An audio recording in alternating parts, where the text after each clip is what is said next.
Hey guys, so the hype seems to be gathering pace with this one, so let's have a look at Dillian Whyte and Francis Ngannou in a little more depth. So looking at the two, in terms of size, Ngannou holds all the cards here, taller, a longer reach, and almost a stone heavier than Whyte. I don't think weight makes too much difference when it comes to the heavyweights though, but the extra 5 inches in reach could be decisive, especially trying to keep Ngannou off whilst he's throwing these wild haymakers. So let's also have a look at their respective records.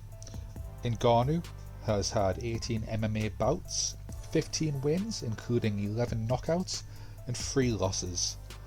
Whyte has 28 boxing fights, 27 wins including 18 knockouts and only 1 loss.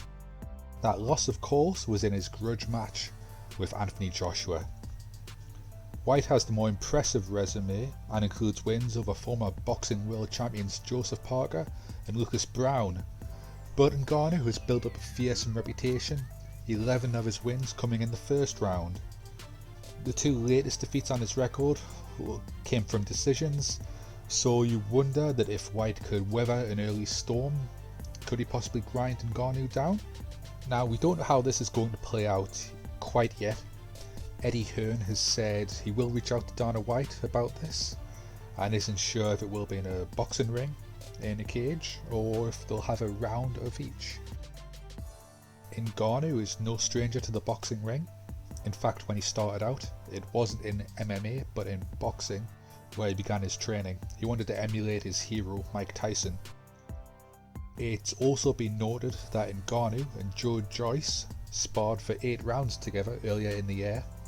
Joyce is ranked 11 by the WBC and 12 by the WBO in the heavyweight division, and apparently that just descended into an all-out slugfest in which Ngannou held his ground, so it would seem he has the ability. Now, would Whyte be able to hack it if he ended up being stuck in an MMA encounter? Well, Whyte actually has one MMA fight on his record, although it was when he was 19 way back in 2008, but for Whyte it did end up in an 18-second knockout victory, so 100% record in MMA for Whyte. So both would have a standing in whatever discipline it happens to be in, though as a boxing fan I do hope it ends up in the ring. Eddie Hearn said he would be looking at November or December for this, and I for one really hope it happens. So I'll keep you posted on this. That's all for today. Take care guys.